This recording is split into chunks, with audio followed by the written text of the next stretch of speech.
नमस्कार, मैं हूं सुशील चंद्रविक। आप मेरे साथ देख रहे हैं metro today live. Metro today live में आज मैं आपको लोकसभा इलेक्शन फेज 5 की वोटिंग डिटेल्स बताता हूं। जो अभी तक आंकड़े आए हैं मेरे पास, वो इस प्रकार से हैं।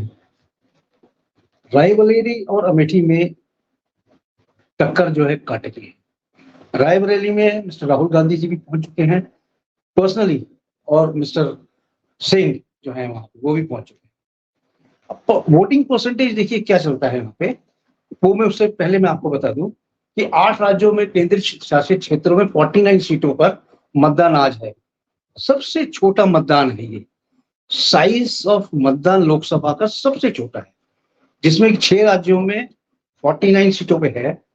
543 सीटें हैं टोटल लोकसभा, जिसमें 428 पर आज चुनाव है। अब आप देखिए 428 पे चुनाव खत्म हो चुका, सॉरी 428 पे चुनाव खत्म हो चुके हैं। तो अब जो बाकी जो बचते हैं उसमें 695 उम्मीदवार आज के टाइम में यानी फिफ्थ वोटिंग में ये लाइन पे है। अब इसमें आप देखिए जो सीटें हैं, सबसे छोटा चुनाव है। 695 8.95 करोड़ वोटर्स में इसमें टोटल वोटर्स, और ये टोटल वोटर्स ही हैं जो कि किस्मत बदलने वाले हैं, और किस्मत बदल भी चुकी है कई जगह। अब परसेंटेज आप देखिए क्या हो रहा है। वेस्ट बंगाल में 73% है, हाईएस्ट वोटिंग हुई है 73%। झारखंड में 61.90%, और जम्मू एंड कश्मीर में 54%। जम्मू एंड कश्मीर में एक सीट है, लेकिन वहां 54% काफी अच्छी वोटिंग कही जा सकती है।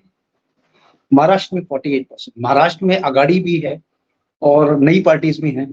यहाँ पे थोड़ा सा टक्कर दे रहे हैं। 48% है एनडीए और आईएनडीए का टक्कर। यूपी में 55%। लद्दाख में भी अच्छा वोटिंग हुआ है, 67%। लद्दाख हालांकि किसके क्षेत्र में जाता है ये अभी कहना बहुत ही मुश्किल है, लेकिन यहाँ भी 67% ऑफ वोटिंग है।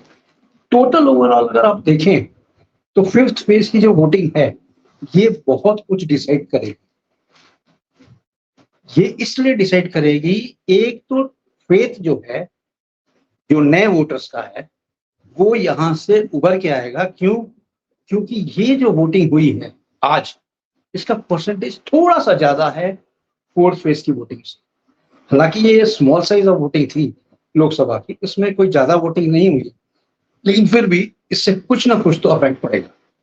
अब आकलन ये लगाया जा रहा है कि एनडीए की जो सीट्स हैं वो डिक्लेयर आज के बाद हो जाएंगी, कितना उनको मिल रहा है कितना नहीं मिल रहा है।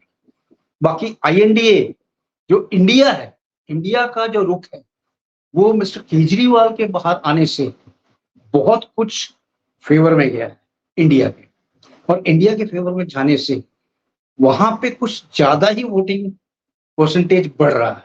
वोटिंग परसेंटेज अगर बढ़ता है तो इंडिया का वो परसेंटेज बढ़ जाएगा, और एनडीए का जो परसेंटेज है वो लो हो जाएगा। अभी तक तो जो हमारे पास जो आंकड़े आ रहे हैं वो ये आ रहे हैं कि बीजेपी ने नारा दिया था 400 पार। अब 400 पार तो ये नहीं जा रहे, 400 पार नहीं जा रहे हैं, ये जा रहे हैं 275 और 200 के बीच में इनकी सीटें आने का है। लेकिन अभी कहीं से आंकड़े ये भी आ रहे हैं, जैसे फालूदीप सट्टाबाज आ रहा है, वो 270 के आसपास का आंकड़ा दे रहा है।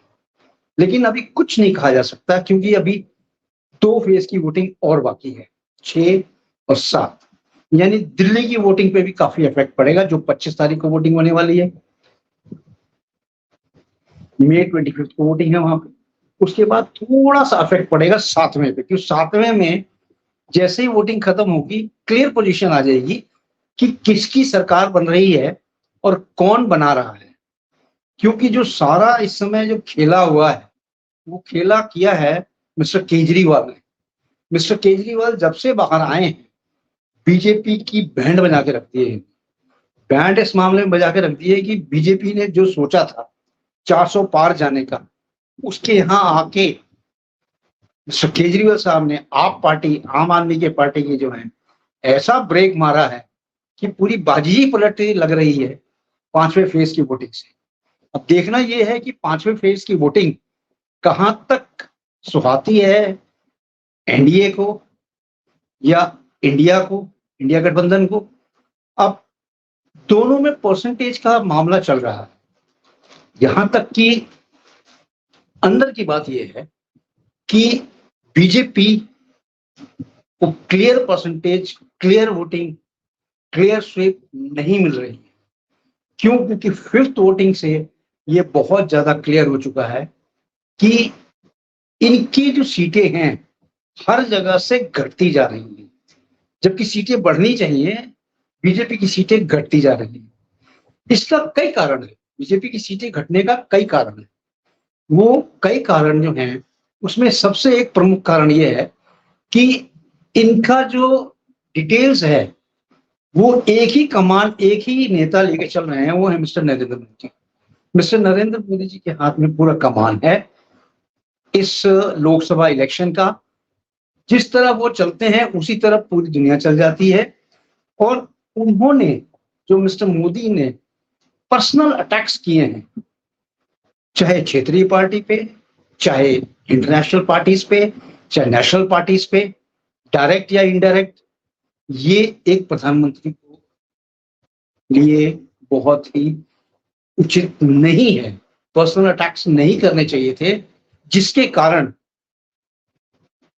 परसेंटेज ऑफ वोटिंग में भी कम हुआ है, प्लस इनकी सीटें, बीजेपी एनडीए की सीटें कमी की तरफ चली गई। अब देखना यह है कि इसका जो खामियाजा है एनडीए भुगतती है या इंडिया गठबंधन भुगतती है। यहां तक कि अभी बिहार में जो रोड शो हुआ है वहां पे mister Nitish Kumar ji road show में थे मिस्टर मोदी जी के साथ।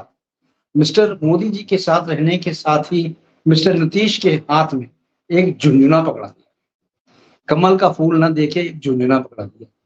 मिस्टर नीतीश कुमार को ये इतना बुरा लगा, इतना बुरा लगा कि सारे मीडिया की जो फोकस थी वो मिस्टर नीतीश कुमार के ऊपर थी और झुंझुनों के ऊपर थी।